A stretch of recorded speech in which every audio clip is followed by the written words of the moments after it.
Very good afternoon. Welcome to M3 media news. నేను మీ విజయకృష్ణ. హిందూపూర్లో ఉరుములు మెరుపులతో కూడిన భారీ వర్షం కురిసింది. లోతట్టు ప్రాంతాలన్నీ జలమయమయ్యాయి. కొబ్బరి చెట్టుపై పిడుగు పడడంతో ప్రజలు భయాందోళనకు గురయ్యారు. గత కొద్ది రోజులుగా బానుడి భగభగలతో అల్లాడిపోతున్న ప్రజలకు ఈ వర్షం కాస్త ఉపశమనాన్ని కలిగించింది. శ్రీ సత్యసాయి జిల్లా హిందూపురం నియోజకవర్గం వ్యాప్తంగా కురిసిన వర్షానికి లోతట్టు ప్రాంతాలు జలమయమయ్యాయి. గత కొన్ని రోజులుగా సూర్యుడి వేడికి అల్లాడిపోయిన ప్రజలకు ఈ వర్షం ఊరటనిచ్చింది. భారీ వర్షం కురవడంతో రైతులు సైతం ఆనందం వ్యక్తం చేస్తున్నారు. ఇదిలా ఉండగా చిలమత్తూరు మండలంలో ఉరుములు మెరుపులతో కూడిన భారీ వర్షం కురవడం, మండల పరిధిలోని రహమత్ నగర్ లో కొబ్బరి చెట్టుపై భారీ శబ్దంతో పిడుగుపడింది. ఈ నేపథ్యంలో కొబ్బరి చెట్టు అగ్నికి ఆహుతయింది. పిడుగుపాటుకు గురి కావడంతో చుట్టుపక్కల సమీపంలో ఉన్న ప్రజలు భయభ్రాంతులకు గురయ్యారు. ఎలాంటి ప్రాణ నష్టం జరగకపోవడంతో ఊపిరి పీల్చుకున్నారు. భారీ వర్షం కారణంగా ప్రజలు అప్రమత్తంగా ఉండాలని అధికారులు హెచ్చరికలు జారీ చేశారు.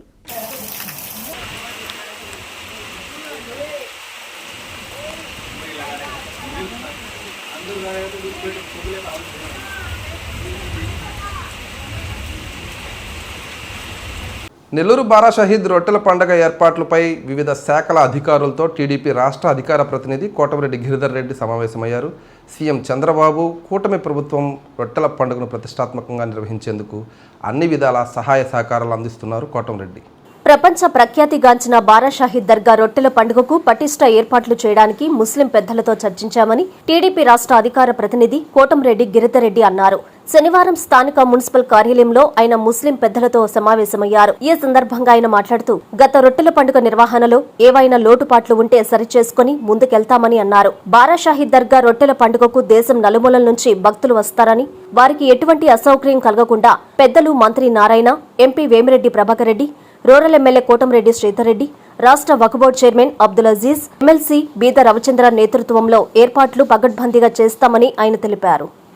లాస్ట్ టైం మనం చేసిన దాంట్లో ఏమైనా చిన్న పొరపాట్లు ఏమైనా ఉంటే ఈ తడవది లేకుండా కూడా సరిదిద్దుకొని కొంచెం ముందుగానే ఘాటుకు సంబంధించిన కానీ, అదేవిధంగా బాత్రూమ్కి సంబంధించి వాషర్స్కి సంబంధించి ఏదైతే స్నానాలు చేస్తారో అక్కడ కానీ ఇతర అన్నీ కూడా పెద్దలందరితో కూడా మాట్లాడి ఇంజనీరింగ్ అధికారులకి సూచన చేయడం జరిగింది. హెల్త్ ఆఫీసర్ కానీ అందరూ కూడా వీరందరూ కూడా అక్కడ చేయాల్సినవి కూడా రేపే పోయి దానికి సంబంధించిన ఏమేమి ఎస్టిమేట్లు వేసుకోవాలి, తర్వాత మనం టెండర్ ప్రాసెస్ ఇవన్నీ ఉంటాయి కాబట్టి లేట్ కాకుండా ఇవన్నీ కూడా చేసుకోవాలని వారందరూ కూడా సూచించడం జరిగింది.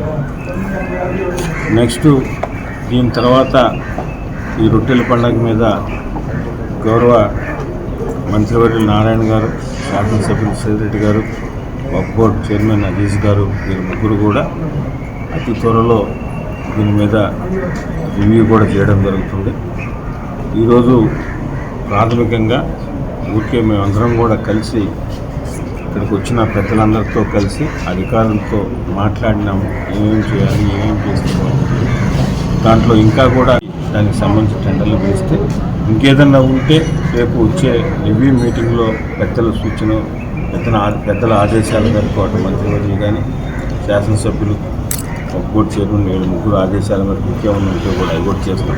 ఈ లోపల చేయాల్సినది ఉంటే లేట్ కాకుండా ఉండడానికి ఈరోజు అందరం కూడా కలిసి మాట్లాడుకున్నాం. ఈరోజు రేపే అవన్నీ కూడా తయారు చేసి మండే ఈవినింగ్కో ట్యూస్డే మార్నింగ్కో దానికి సంబంధించి టెండర్లను కూడా పిలిచి చేసే వర్క్ నాణ్యతతో క్వాలిటీతో ఉండే విధంగా చేయడానికే దీనికి ఇంత ముందుగా మేము అందరం కూడా మాట్లాడుకున్నాం.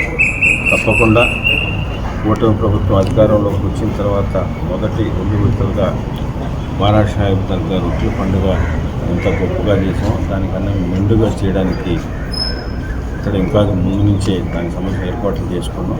తప్పకుండా పెద్ద ఎత్తున చేసి లక్షలాది మంది భక్తులు భారతదేశంలో ఉన్నవారు చాలామంది వివిధ రాష్ట్రాల నుంచి కూడా ఇక్కడికి వస్తూ ఉంటారు. ఎక్కడ అసౌకర్యం లేకుండా అన్ని విధాలా చేయమని గౌరవ ముఖ్యమంత్రి నారా చంద్రబాబు నాయుడు గారు కానీ కేంద్ర ప్రభుత్వం స్థానికంగా ఉన్న శాసనసభ్యులు గారి ఆధ్వర్యంలో గౌరవ మంత్రివర్యులు నారాయణ గారు, అదేవిధంగా వక్ఫ్ బోర్డు చైర్మన్ అజీజ్ గారు అందరం కలిసికట్టుగా ఈ బారా షహీద్ దర్గాలో జరగబోయే రొట్టెల పండుగని పెద్ద ఎత్తున విజయవంతం చేస్తామని కూడా, ఎందుకంటే అక్కడ చేసే ప్రతి పని కూడా భక్తులకి అసౌకర్యం లేకుండా ఉండే విధంగా పూర్తిగా దృష్టి పెట్టి చేయడం జరుగుతుందని మీ ద్వారా అందరూ కూడా తెలియజేస్తూ దీని మీద అతి త్వరలో రివ్యూ మీటింగ్ కూడా జరగబోతుంది. ఈ లోపల ఇక్కడికి వచ్చిన పెద్దలు అధికారులు అందరూ కలిసి రేపే తరగాన్ని విజిట్ చేసి ఏమేం చేయాలో అన్ని చర్యలు కూడా తీసుకుంటామని మీ ద్వారా ప్రజలకు. నెల్లూరు ప్రధాన హాస్పిటల్ని రూరల్ ఎమ్మెల్యే కోటమిరెడ్డి శ్రీధర్ రెడ్డి ఆకస్మికంగా తనిఖీ చేశారు. ఎమ్మెల్యే ప్రశ్నలకు సమాధానాలు చెప్పలేక హాస్పిటల్ సూపరింటెండెంట్ వణికిపోయారు. మీకు 2 రోజుల టైం ఇస్తున్నాను, అన్నీ సరిచేయాలని ఆదేశించారు ఎమ్మెల్యే. నన్ను ప్రశ్నిస్తే ఎక్కడికైనా వస్తానని, ఎవరినైనా నిలదీస్తానని తనదైన శైలిలో హెచ్చరించారు ఎమ్మెల్యే కోటమిరెడ్డి శ్రీధర్ రెడ్డి. గుంటూరు ప్రభుత్వ ప్రధాన వైద్యశాలను ఆదర్శంగా తీసుకుని నెల్లూరు జిల్లా ప్రభుత్వ ప్రధాన వైద్యశాలను అభివృద్ధి చేస్తామని రూరల్ ఎమ్మెల్యే కోటమిరెడ్డి శ్రీధర్ రెడ్డి తెలిపారు. శనివారం జిల్లా ప్రభుత్వ ప్రధాన వైద్యశాలను rural MLA Kotamreddy Sridhar Reddy, Telugu Desam party రాష్ట్ర అధికార ప్రతినిధి కోటమిరెడ్డి గిరిధర్ రెడ్డి సందర్శించారు. ఈ సందర్భంగా ఆయన మాట్లాడుతూ జిల్లా మంత్రులు నారాయణ, ఆనం రామనారాయణ రెడ్డి, పార్లమెంటు సభ్యులు వేమిరెడ్డి ప్రభాకర్ రెడ్డి, శాసనమండలి సభ్యులు బీదా రవిచంద్ర, జిల్లా కలెక్టర్ అందరం కలిసి పనిచేసి 6 నెలల్లో జిల్లా ప్రభుత్వ ప్రధాన వైద్యశాలను అభివృద్ధి పదంలో తీసుకొస్తామని ఈ సందర్భంగా ఆయన తెలిపారు. యువతలో ప్రశ్నించే తత్వం పెరగాలని, మీ సలహాలను, సూచికలను స్థానిక శాసనసభ్యుడిగా పరిగణనలోకి తీసుకుంటానని అన్నారు. జిల్లా ప్రభుత్వ ప్రధాన వైద్యశాల అభివృద్ధిని ఒక సవాలుగా తీసుకుని పనిచేస్తామని అన్నారు. జిల్లా ప్రభుత్వ ప్రధాన వైద్యశాల అభివృద్ధికి డిఎస్ఆర్ గ్రూప్ రఘురామిరెడ్డి 50 లక్షల రూపాయల నిధులు అందజేశారన్నారు. రోగుల బంధువులకు ఏసీ రెస్ట్ రూమ్లు ఏర్పాటు చేస్తామన్నారు. బ్రేక్ఫాస్ట్ను బాగాలేదనుకుండా మీరు యాక్సెప్ట్ చేశారు, బాగాలేదు నాకు తెలుసునే ఎందుకు యాక్షన్ తీసుకోలేదు? నాకు వెళ్ళిపోండి, అమ్మ వెళ్ళిపోండి, ఎందుకు వెళ్ళిపోండి. ఎవరు పట్టుకొని తప్పించుకుంటాను నాకు అర్థం కావట్లేదు. మీరు రెగ్యులర్ హాఫ్ ఛార్జా, ఫుల్ ఛార్జా కాదు, మీరు బడ్జెట్ మీదే కదా, ఎందుకు యాక్షన్ తీసుకోండి? ఎంతమంది స్టాఫ్ ఉన్నారు? 140 నుంచి 150 మంది డైలీ వస్తారు. మిగతా వాళ్ళు కొంతమంది సెలవుల్లో ఉంటున్నారు. అవన్నీ బినామీ అన్న, శాలరీస్ డ్రా చేస్తారు. ఎన్ని రోజులు ఇస్తారు సెలవు? నువ్వు సెలవు ఎన్ని రోజులు ఇస్తావు? 4 వీక్ ఆఫ్ ఇస్తాను. 4 వీక్ ఆఫ్ ఇస్తాను. మిగతా రోజుల్లో వస్తారు. ఎవరైనా ఎక్స్ట్రా సెలవులు పెట్టుకున్న వాళ్ళు కూడా ఉంటారు. బాగాలే కాదు కరెక్ట్గా చెప్పి ఆన్సర్ అటెండ్ కావకుండా మిగతా వాడు చెప్పినట్టు బినామీలైనా ఇవ్వాలా? నాకు చూపించాలి, నువ్వు 14 చూపించాలి, నాకు సెలవు చీటీలు చూపించాలా? సెలవు పెడితే వాళ్ళకి ఏం చేస్తున్నారు? వాళ్ళ వీక్ ఆఫ్ వర్క్ అయితే జీతం పడతాయి అన్న. ఎక్స్ట్రా సెలవు పెట్టుకుంటే జీతం పడతారు. ఎంతకు బిల్ పే చేస్తున్నారు? 140 చేస్తున్నారా, 190 చేస్తున్నారా మీరు హాస్పిటల్ వారు? దాన్ని బట్టి తెచ్చండి. మీరు 214 చూపించాల్సిన మీరే గవర్నమెంట్ ఎంప్లాయీ సిస్టమ్ కాదు ఇది. మీరు 214 మందికి హాస్పిటల్ నుంచి మీరు పేమెంట్ తీసుకుంటున్నారు. 140 మందికి తీసుకుంటున్నావా, 190 మందికి తీసుకుంటున్నావా, 213 తీసుకుంటున్నావా? దాని ఆటోమేటిక్ సబ్జెక్ట్ చేసి మాట్లాడాలి. సర్టిఫై చేసాడు సర్టిఫై చేసి ఇన్ఛార్జ్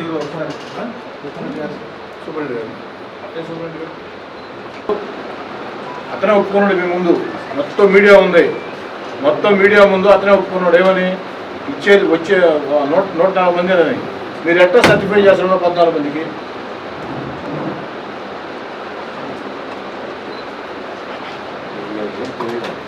చెప్పండి సార్,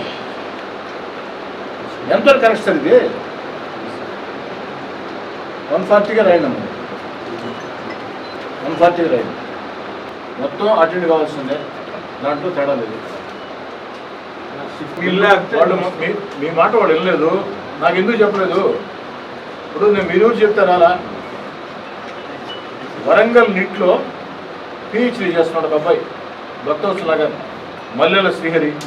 ఆ మల్లెల శ్రీహరి అబ్బాయి వాట్సాప్ ద్వారా నాకు పెడితే నేను వచ్చాను. చైర్మన్ చెప్పలా, సభ్యులు చెప్పలా, ఏదో మన సభ్యులు ఎందుకు చైర్మన్ మీరు రావస్తాను కదా, సూపరింటెండెంట్ గారు చెప్పలా, ప్రిన్సిపాల్ గారు చెప్పలా. ఇదే బాధ్యత. 109 చూపిస్తాడంట, చూడండి.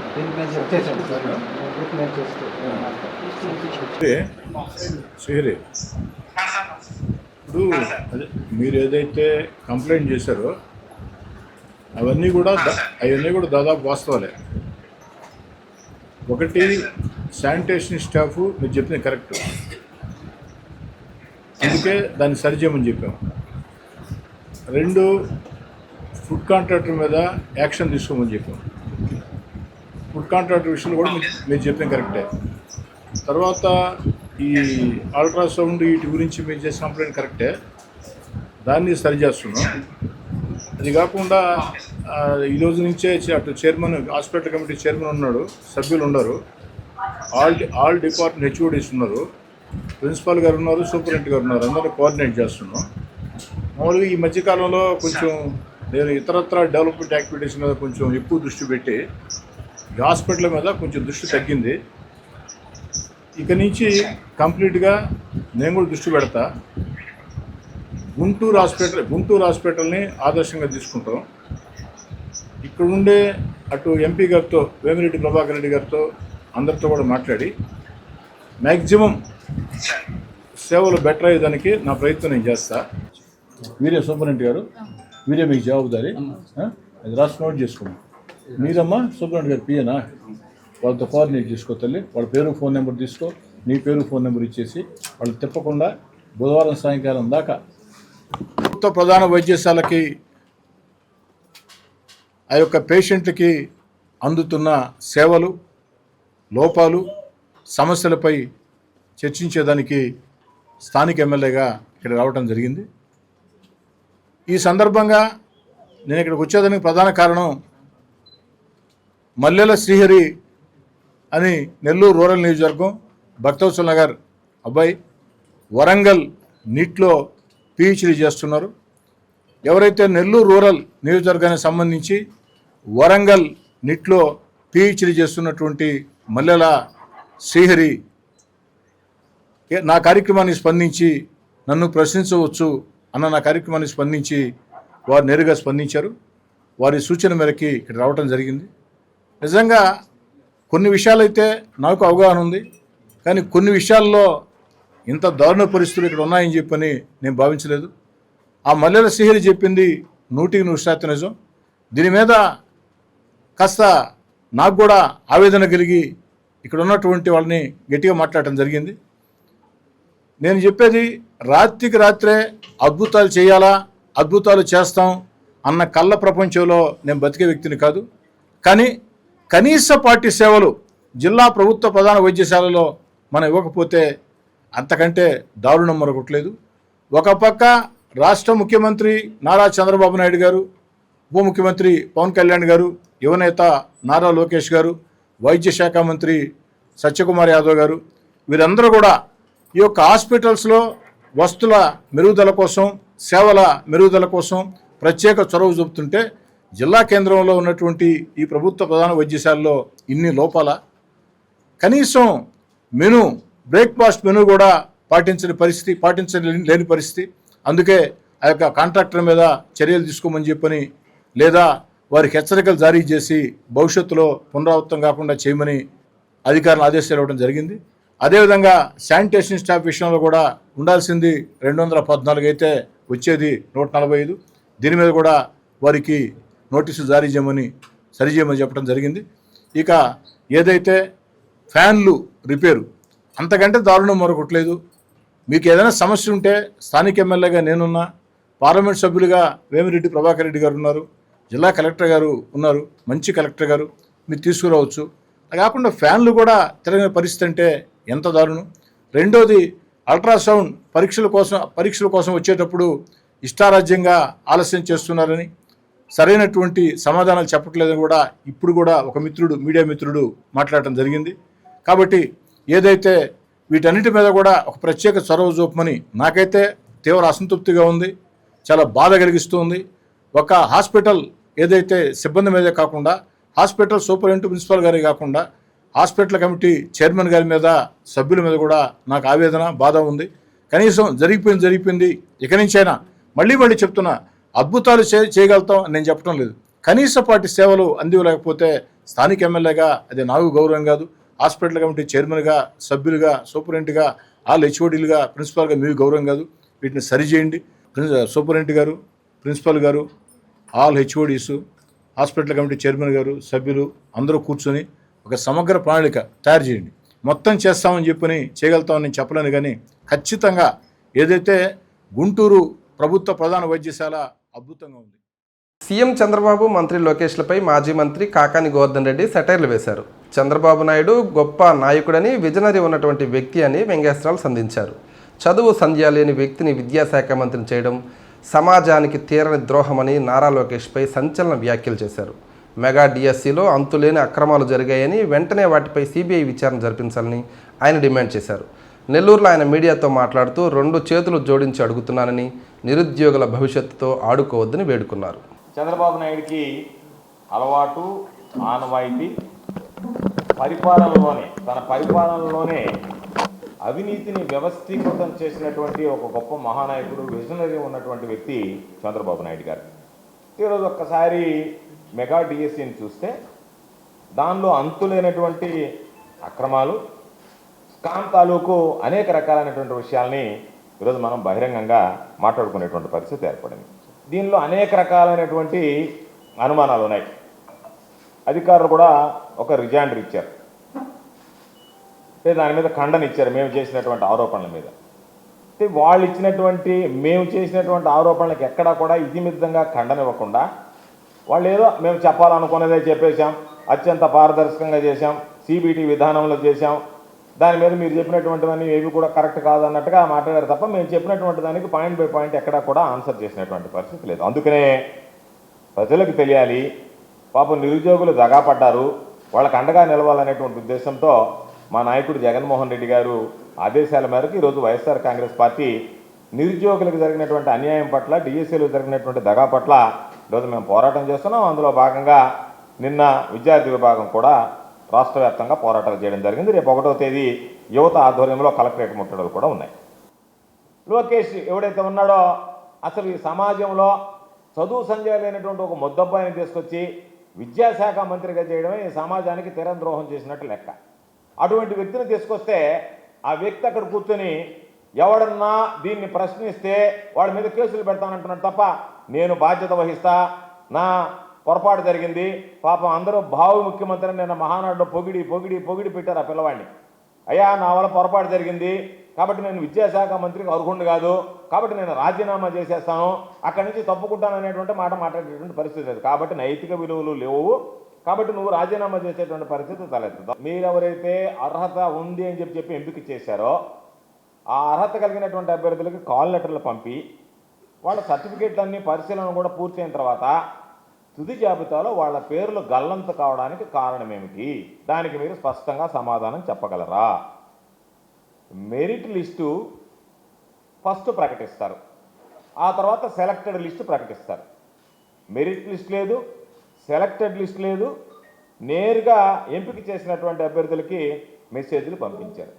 ఎప్పుడన్నా ఆంధ్ర రాష్ట్ర చరిత్రలో మెరిట్ లిస్టు, సెలెక్టెడ్ లిస్టు లేకుండా నువ్వు ఎంపికయ్యావు అని చెప్పి ఒక మెసేజ్ పంపించినటువంటి ప్రభుత్వం కానీ పంపించినటువంటి సందర్భాలు కానీ ఎప్పుడన్నా ఉన్నాయా? దానికి మీరు స్పష్టంగా సమాధానం చెప్పవలసినటువంటి పరిస్థితి ఉంది. సర్టిఫికేట్ల పరిశీలనకు వచ్చేటప్పటికి ఇంకొక విధానం, మరో విధానాన్ని తీసుకొచ్చారు. తుది ఎంపిక జాబితా వచ్చేటప్పటికి వీటన్నిటిని పక్కన పెట్టి ఒక నూతన విధానాన్ని తీసుకొచ్చి మీకున్నటువంటి అజెండాని ఈరోజు అమలుపరిచి ఈరోజు అర్హులైనటువంటి పాపం నిరుద్యోగుల ఆశల మీద నీళ్లు చల్లి వాళ్ళ కడుపు కొట్టేటువంటి ప్రయత్నం చేశారు. మేము మిమ్మల్ని స్పష్టంగా అడిగేది, ఎప్పుడైనా పరీక్ష రాసినటువంటి అభ్యర్థులకి మెరిట్ లిస్టు పరిశీలించుకునేదానికి మాకు ఎన్ని మార్కులు వచ్చాయి, మేము ఎక్కడున్నాము, మెరిట్లో మేము ఎక్కడ నిలిచాము, మాకన్నా ముందు ఎవరున్నారు, మా తర్వాత ఎవరున్నారు, ఏ కేటగిరీలో ఉన్నారు, ఏ రిజర్వేషన్లో ఉన్నారు, ఏ సబ్జెక్టులో ఎన్ని వచ్చాయనేటువంటిది కూడా తెలుసుకోలేనటువంటి పరిస్థితిలోకి మీరు పాపం నెట్టేశారు అని అంటే అంతకన్నా మెరిట్ లిస్టు తెలుసుకునేటువంటి అవకాశం అభ్యర్థులకు లేకుండా పోయిందంటే అంతకన్నా దుర్మార్గం అనేటువంటి పరిస్థితి మనకు ఉండదు. కాబట్టి ఏ పరీక్షలో అయినా ఎవరు రాసినా సరే మెరిట్ లిస్టు ప్రకటిస్తారు. ఆ ప్రకటించిన తర్వాత పారదర్శకంగా సెలెక్టెడ్ లిస్టు తయారు చేస్తారు. మీరు మెరిట్ లిస్టు ఒక విధానం, సెలెక్టెడ్ లిస్టు ఒక విధానం, వీరుంటినే బేఖాతరు చేస్తా నేరుగా మీరు ఎస్ఎంఎస్లు పంపించేస్తా వాళ్ళకి సంబంధించినటువంటి తుది ఎంపిక ప్రక్రియ పూర్తి చేశారంటేనే దీనిలో అనేక రకాలైనటువంటి అక్రమాలు జరిగాయి. కాబట్టి మేము ఈ సందర్భంగా ఖచ్చితంగా జరిగినటువంటి ఏదైతే డిఎస్సి 2025లో అక్రమాలు జరిగాయో వాటి మీద సిబిఐ విచారణ జరిపించాలని చెప్పి పదే కోరుతున్నాం. మీరు ఏ విధంగా ప్రతిభ ఉన్న విద్యార్థులకు సంబంధించినటువంటి పొట్టకొట్టారు, ఎన్ని రకాలైనటువంటి అక్రమాలకు పాల్పడ్డారు అనేటువంటివి ఆధారాలతో సహా మేము చూపిస్తాం. ఆ జీఓఎంఎస్ నెంబర్ 74 నేనైతే ఆగస్టు 9వ తేదీ 2012 సంవత్సరంలో రిలీజ్ చేశామో 2%తో 29 ఆటలతో ఖచ్చితంగా ఎగ్జామినేషన్ అనేటువంటిది రాసి తీరాల్సిందే. రాసిన తర్వాత ఈ మార్కులు ప్రియారిటీ కింద కొన్ని కలుపుతాము. దానివల్ల అతను ప్రతిభావంతుడైనటువంటి వాడు క్రీడాకారుడైతే ఒకటి స్పోర్ట్స్ కోటాలో అవకాశం వస్తుందని చెప్పి ఆరోజు చేశారు. కానీ చంద్రబాబు అధికారంలోకి రాగానే చేసినటువంటి ఘనకార్యాలు ఏంటంటే ముందుగా దీని మీద కన్నేశాడు. మొత్తం ఆ జీవోనే పూర్తిగా మార్చేశాడు. ఆయన పుట్టినరోజు ఏప్రిల్ 20, 4/20, దానికి ఒక్కరోజు ముందు ఏప్రిల్ 19వ తేదీ జీఓఎంఎస్ నంబర్ 47 తీసుకొచ్చాడు. దాంతోపాటు ఇంకొక జీఓఎంఎస్ నెంబర్ 4 కూడా తీసుకొచ్చాడు. దీనిలో ఏం చేశారు, ఇది GOMS number 4 youth advancement tourism and culture department ఇచ్చినటువంటిది. 19/4/2025 రోజు రిలీజ్ చేశాడు. దీన్ని ఈ జీవోని రిలీజ్ చేశాడు. ఈ జీవోలో ఏం చేశాడు, 2%ని 3%కి పెంచాడు స్పోర్ట్స్ కోటాని. సరే, అంతవరకు బాగానే ఉంది. ఉన్నటువంటి క్రీడలను ఏం చేశాడు, దాదాపుగా అక్కడ ఉన్నటువంటి క్రీడలను మొత్తం మార్చేసి దానికి 65 క్రీడలను జోడించాడు. మొత్తం మీద 65 క్రీడలతో దీన్ని తయారు చేశాడు. దీని ప్రకారం రిక్రూట్మెంట్కి అవకాశం కల్పించేటువంటి పరిస్థితి తీసుకొచ్చాడు. అయితే ఇక్కడ ఉన్నటువంటి మతలబు ఏంటంటే, ఉన్నటువంటి క్రీడలు ఏదైతే గతంలో ఉన్నాయో వాటికి సంబంధించినటువంటి వాటిల్లో ఈ స్పోర్ట్స్ కోటా కింద మనకి అనుకూలమైనటువంటి వాళ్ళకి పోస్టులు కట్టబెట్టాలనేటువంటి ఒక దుర్మార్గమైనటువంటి ఆలోచనతో తను సొంతంగా ఉద్యోగాలు అమ్ముకోవాలని, తన వాళ్ళకి రిక్రూట్మెంట్ అవకాశం ఇవ్వాలనేటువంటి ఆలోచనతో తయారు చేసినటువంటి జీవో. కాబట్టి దీనిలో అనేక రకాలైనటువంటి వాటిని పాపం carroms, tennikoit, tennis ball, cricket, tug of war కూడా, అంటే చేతితో లాగుతారు చూడండి, ఈ పక్క కొంతమంది, అది కూడా క్రీడే. దానికి కూడా స్పోర్ట్స్ కోటాలో అవకాశం కల్పించి వాళ్ళకు కూడా ఉద్యోగాలే డిఎస్సికి సంబంధించి విడుదలైనటువంటి జీవో. ఇది స్పష్టంగా మేము అడిగేది ఏంటంటే, ఈ అన్ని విషయాలు వెలుగులోకి రావాలి. మీరు నిష్పక్షపాతంగా పారదర్శకంగా చేశారు అని అంటే సిబిఐ విచారణ జరిపించండి అంటే దానికి మీరు వెనకడ కొడుతున్నారు. కాబట్టి ఇది లోకేష్ శాఖలో ఎడ్యుకేషన్ డిపార్ట్మెంట్లో జరిగినటువంటి డార్క్ సీక్రెట్ ఆపరేషన్గా మేము భావిస్తున్నాం. అందుకనే మీరు ఎవరన్నా మాట్లాడితే మేము జైల్లో వేస్తామనేటువంటి మాట మాట్లాడుతున్నారు. మేము మరలా చెప్తున్నాం, మేమే పోలీస్ స్టేషన్లో రమ్మంటే వస్తాం. నిన్న కూడా మా పిల్లలు వచ్చారు, మేము వెళ్ళాం. కాబట్టి మీరు ఎంతమందిని అరెస్ట్ చేసుకుంటారో చేసుకోండి. మమ్మల్ని అందరినీ ఎవరైతే పాపం ఈరోజు దగాపడ్డారో నిరుద్యోగులు, వాళ్ళందరితో పాటు మమ్మల్ని కూడా జైళ్ళన్నీ మా అందరితో నింపండి. నిరుద్యోగులతో పాటు వైఎస్ఆర్ కాంగ్రెస్ పార్టీకి సంబంధించినటువంటి నాయకులు, కార్యకర్తలు, మా యువత, విద్యార్థి విభాగాలు కూడా సిద్ధంగా ఉన్నాయి. మమ్మల్ని అందరినీ మీరు జైలు నింపండి. కానీ ప్రతిభ ఉన్నటువంటి వ్యక్తులకు మాత్రం మీకు చేతులు జోడించి చెప్తున్నాం, దయచేసి అన్యాయం చేసి వాళ్ళ ఉసురు పోసుకోకండి అని చెప్పి ఈ సందర్భంగా మీకు తెలియజేస్తున్నాం. ప్రతి ఏడాది మే 31న ప్రపంచ పొగాకు వ్యతిరేక దినోత్సవాన్ని నిర్వహిస్తున్నామని లార్డ్ స్వచ్ఛంద సంస్థ చైర్మన్ నూనె ప్రసాద్ పేర్కొన్నారు. జగదేవి గ్రామంలో నిర్వహించిన అవగాహన ర్యాలీలో ఆయన పాల్గొని యువత వ్యసనాలకు దూరంగా ఉండాలని సూచించారు. వరికుంటపాడు మండలం గువ్వాడ పంచాయతీలోని జగదేవి గ్రామంలో పొగాకు వ్యతిరేక దినోత్సవ కార్యక్రమాన్ని లార్డ్ స్వచ్ఛంద సంస్థ చైర్మన్ నూనె ప్రసాద్ ఆధ్వర్యంలో గ్రామస్తులతో కలిసి నిర్వహించారు. ఈ సందర్భంగా ఆయన మాట్లాడుతూ, ప్రతి సంవత్సరం మే 31న ప్రపంచ పొగాకు వ్యతిరేక దినోత్సవాన్ని నిర్వహిస్తున్నామని, పొగాకు వినియోగం వల్ల క్యాన్సర్, గుండె జబ్బులు, శ్వాసకోశ సమస్యలు వంటి అనేక ప్రాణాంతక వ్యాధులు వచ్చే ప్రమాదం ఉందని వైద్య నిపుణులు హెచ్చరిస్తున్నప్పటికీ చెడు వ్యసనాలకు బానిసై ప్రాణాలు పోగొట్టుకుంటున్నారన్నారు. యువత పొగాకు అలవాట్లకు దూరంగా ఉండాలని, ఆరోగ్యకరమైన జీవనశైలిని అలవర్చుకోవాలని ఈ దినోత్సవం ద్వారా అవగాహన కల్పిస్తున్నామన్నారు. పొగాకు రహిత సమాజ నిర్మాణమే ప్రపంచ పొగాకు వ్యతిరేక దినోత్సవం ప్రధాన లక్ష్యమని ఆయన వెల్లడించారు. ఈ కార్యక్రమంలో స్వచ్ఛంద సంస్థ ప్రతినిధులు, గ్రామస్తులు, మహిళలు, యువత తదితరులు పాల్గొన్నారు.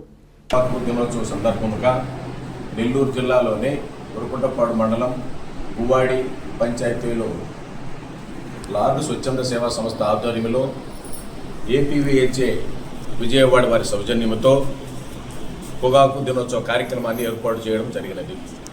ఈ కార్యక్రమానికి మన గ్రామంలో ఉన్న పెద్దలు, విఏఓలు కానీ, పోతే అంగన్వాడీ టీచర్లు, ఆశా వర్కర్లు, పోతే మన ఆనంద్ కుమార్ పెద్దలు, సేవా పరులు, వారి యొక్క ఆలోచన విధానం అనుగుణంగా ఈరోజు ఈ కార్యక్రమం ఇక్కడ ఏర్పాటు చేయడం జరిగినది. ఈ కార్యక్రమంలో ముఖ్య ఉద్దేశం ఏంటంటే, ప్రతి కుటుంబంలో కూడా చాలామంది ఎక్కువ యువత ఈరోజు ఈ సిగరెట్ తాగడం అనేది ఒక ఫ్యాషన్ అయిపోయింది. ఈ సిగరెట్ తాగకుండా ఆపుకోవాలంటే తల్లిదండ్రులు బిడ్డలు ఏం చేస్తున్నారో గమనించుకోవాల్సిన పరిస్థితి ఆసన్నమైంది. ఎందుకంటే బిడ్డ భవిష్యత్తు చూడడానికి బాగానే ఉంటాడు. ఈ సిగరెట్, ఈ పొగాకు వల్ల మనకు తెలియకుండానే మన బాడీలో ఉన్న అవయవాలు చెడిపోయే దశలో ఉన్నాం. కాబట్టి అందుకని ప్రతి కుటుంబంలో ఉన్న అమ్మా నాన్నలు గమనించుకుంటూ వారిని ఏమి చేస్తున్నారు, బడికి పోయి క్రమంగా ఇక్కడికి వస్తున్నాడా లేదా, లేకపోతే మధ్యలో ఏమేమి చేస్తున్నాడు అనేది కూడా మనం తెలుసుకోవాల్సిన విషయము ఎంతో ముఖ్యం. మన పిల్లలకు కానీ మన పెద్దలకు కానీ ఒక క్రమమైన రూట్లో పెరగాలంటే ఇంట్లో ఇల్లాలు గమనిస్తుండాల్సిన బాధ్యత పురుషుడి కన్నా కూడా ఆ కుటుంబము సక్రమంగా జరుగుతుందంటే ఆ ఇంట్లో ఇల్లాలు సక్రమంగా ఉన్నట్టు దాని అర్థం. అందుకని మీరు మా విన్నపాన్ని మన్నించి ఈ పొగాకు డే సందర్భంగా మేము చెప్పిన మాటలను మీరు ఒక్క మాట కూడా తూచా తప్పకుండా పాటించడానికి కృషి చేస్తారని ఈ అవకాశం ఇచ్చిన మన ఆనంద్ కుమార్ గారికి నా ధన్యవాదాలు తెలియజేసుకుంటూ, వచ్చిన మీ అందరికి కూడా మన అంగన్వాడీ టీచర్లకి, పోతే విఓఏ గారికి, పోతే ఆశా వర్కర్కి అందరికి, ఎందుకంటే వీళ్ళందరికీ కూడా దీని విషయం బాగా తెలుసు. ఎందుకంటే వీళ్ళు ఉదయం లేస్తే హెల్త్ పరమైన ట్రైనింగ్లు అటెండ్ అవుతుంటారు. కాబట్టి మీరందరూ కూడా గమనించి నేను చెప్పిన ఈ 4 మాటలలో కనీసం తప్పకుండా పాటిస్తారని కోరుకుంటూ ఈ అవకాశం ఇచ్చిన మీ అందరికీ సెలవు తీసుకుంటున్నాను. ఆపరేషన్ దండాయినా వాల్ పోస్టర్ను మహిళా పోలీస్ అధికారులతో కలిసి జిల్లా ఎస్పీ డాక్టర్ అజితా వేజండ్ల ఆవిష్కరించారు. మహిళలు, బాలికలపై నేరాలను అరికట్టడం, బాధితులకు వేగవంతమైన న్యాయం అందించడమే ఆపరేషన్ దండాయినా లక్ష్యమన్నారు ఎస్పీ అజితా వేజండ్ల. నేరస్తులకు త్వరితగతి శిక్షలే లక్ష్యమని జిల్లా ఎస్పీ డాక్టర్ అజితా వేజండ్ల తెలిపారు. నెల్లూరు జిల్లా పోలీస్ కార్యాలయంలో ఆపరేషన్ దండయానా పోస్టర్ను ఆమె మహిళా పోలీస్ అధికారులతో కలిసి ఆవిష్కరించారు. మహిళలు, బాలికలపై జరిగే నేరాలను అరికట్టడం, బాధితులకు వేగవంతమైన న్యాయం అందించడమే లక్ష్యంగా ఆపరేషన్ దండయానా పోలీస్ శాఖ రాష్ట్ర వ్యాప్తంగా అమలు చేస్తోందని ఎస్పీ తెలిపారు. ఈ కార్యక్రమాన్ని నెల్లూరు జిల్లా పోలీస్ శాఖ సమర్థవంతంగా అమలు చేసేందుకు ప్రత్యేక కార్యాచరణ ప్రణాళికను రూపొందించినట్లు చెప్పారు. గత 2 ఏళ్లలో మహిళలపై నేరాలు, పోక్సో కేసులకు సంబంధించి మొత్తం 43 కేసుల్లో శిక్షలు ఖరారయ్యాయని వివరించారు. గోవిందనామస్మరణలతో కపల్దరు గ్రామం మార్మోగింది. పౌర్ణమి, అందులో శ్రీనివాసునికి ప్రీతికరమైన శనివారం కావడంతో భక్తులు పెద్ద ఎత్తున పాల్గొని స్వామివారిని దర్శించారు. ప్రత్యేక పుష్పాలంకరణపై గరుడినిపై గోవిందుడు ఊరేగుతూ భక్తులకు కనువిందు చేశాడు. నెల్లూరు జిల్లా ముతుకూరు మండలం కప్పలదొరువులో వెలిసి ఉన్న శ్రీ కళ్యాణ వెంకటేశ్వర స్వామివారి దేవస్థానంలో పౌర్ణమి సందర్భంగా స్వామివారికి గరుడ సేవ వైభవంగా నిర్వహించారు. ప్రతి పౌర్ణమికి స్వామివారికి గరుడ సేవ నిర్వహించడం ఆనవాయితీగా వస్తున్న నేపథ్యంలో శనివారం రాత్రి విశేష పుష్ప అలంకరణ నడుమ కళ్యాణ వెంకటేశ్వరుని గరుడు వాహనంపై కొలువుదీర్చారు. అశేషంగా వచ్చిన భక్తుల గోవింద నామస్మరణ నడుమ పున్నమి వెన్నెలలో కోనేటి రాయుడు గరుడ సేవ కన్నుల పండుగగా జరిగింది. మహిళా భక్తులు స్వామివారికి సామూహిక కర్పూర హారతులు సమర్పించిన అనంతరం భక్తులకు తీర్థ ప్రసాదాలు అందజేశారు. పై కార్యక్రమాలను దేవస్థానం అర్చకులు పరాంకుశం మురళీకృష్ణ ఆగమోత్తంగా జరిపించారు. అనంతరం భక్తులకు తీర్థ ప్రసాదాలు అందజేశారు. గొలగముడి ఆశ్రమ కమిటీ సభ్యులు ఈదూరు రామ్మోహన్ రెడ్డి ఈ కార్యక్రమాలకు ఉభయకర్తగా వ్యవహరించారు. ఈ కార్యక్రమంలో గోవింద భక్తులు తదితరులు పాల్గొన్నారు.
దారి కోసమే జర్రా రాజశేఖర రెడ్డి బ్లాక్మెయిల్కి పాల్పడుతున్నాడని కలిగిరి తహసీల్దార్ గిరీష్ పొగతాటి ఆరోపించారు. ఆత్మహత్య అంటూ డ్రామాలు సృష్టిస్తున్నాడన్నారు. పరిశీలించి చట్టపరమైన చర్యలు తీసుకుంటామన్నారు తహసీల్దార్ గిరీష్. అందరికీ నమస్కారం. నేను గిరీష్ పొగతాటి, కలిగిరి తహసీల్దార్ అండి. కలిగిరి గ్రామంలో ఒక బాట వివాదం విషయమై జిర్రా అంకిరెడ్డి వాళ్ళ కుటుంబానికి జిర్రా శేఖర్ రెడ్డి గారికి ఇద్దరికి మధ్య వివాదం ఒకటి నడుస్తూ ఉంది. ఇరుపక్షాలు హైకోర్టుకి వెళ్ళి ఇది హైకోర్టులో ఉన్న కారణంగా ఆ విషయం మీద బాట సమస్యని హైకోర్టు ఉత్తర్వుల మేరకు మేము పరిష్కరిస్తామని చెప్పేసి గతంలోనే ఒక 3-4 నెలల ముందే చెప్పడం జరిగింది అనమాట. తర్వాత అందులోని జిర్రా అంకిరెడ్డి అనేవారు కలెక్టర్ గారికి పీజీఆర్ఎస్ ఒకటి పెట్టారు. జిర్రా శేఖర్ రెడ్డి అనే వ్యక్తి ప్రభుత్వ భూమిని ఆక్రమించుకొని అమ్మకాలు చేసినట్టుగా దాన్ని విచారించి న్యాయం చేయమని చెప్పేసి కలెక్టర్ గారికి ఒక పీజీఆర్ఎస్ పెట్టారు. ఆ పీజీఆర్ఎస్ని మేము సాల్వ్ చేసే క్రమంలో విచారిస్తే కలిగిరి సర్వే నెంబర్ 267-268లో సుమారు 1 ఎకరా భూమిని, ప్రభుత్వ భూమిని ఈ జిర్రా శేఖర్ రెడ్డి అనేటువంటి వ్యక్తి ఆక్రమించుకొని వేరే వాళ్ళకి అమ్మకాలు చేసినట్టుగా, అగ్రిమెంట్ ద్వారా అమ్మకాలు చేసినట్టుగా తెలిసింది. ఈ విషయానికి సంబంధించి ఎవరైతే అర్జీదారులు ఉన్నారో ఈరోజు అర్జీదారుల దగ్గరికి పిలిచి మేము ఎండార్స్మెంట్ని జారీ చేసాం. ఈ విషయం తెలుసుకున్నటువంటి జిర్రా శేఖర్ రెడ్డి వచ్చి మా బాట విషయం ఏమైందని అడిగినప్పుడు హైకోర్టులో ఉత్తర్వుల ప్రకారం మేము చర్య తీసుకుంటామని చెప్పారు. బయటికి వెళ్ళి దీనికి సాకుగా చూపించి మేము ఇచ్చినటువంటి ఆ ఎండార్స్మెంట్ని దృష్టిలో పెట్టుకొని దాంట్లో అతని మీద చట్టపరమైన చర్యలు తీసుకుంటాం, ఆ భూమిని మేము స్వాధీనపరుచుకుంటామని చెప్పిన విషయాన్ని దృష్టిలో ఉంచుకొని దాన్ని తప్పుదారి పట్టించేందుకు ఎలుకలకు పెట్టేటువంటి మందులు తీసుకొనేసి అది పెదాలకు పూసుకొని మేము దగ్గరకు రాకపోతే కొడవలతోటి మా మీదకి దాడి చేయడానికి, అంటే అర్జీదారులందరినీ కొడవలతోటి బెదిరించడం జరిగింది. ఆ తర్వాత ఈ విషయం తెలిసి ఎస్ఐ గారికి 108కి పిలిపించి అతన్ని వింజమూరు ఆసుపత్రికి తరలించినాం. Thank you. ఇవి ఇప్పటి వరకు ఉన్న అప్డేట్స్. నమస్కారం.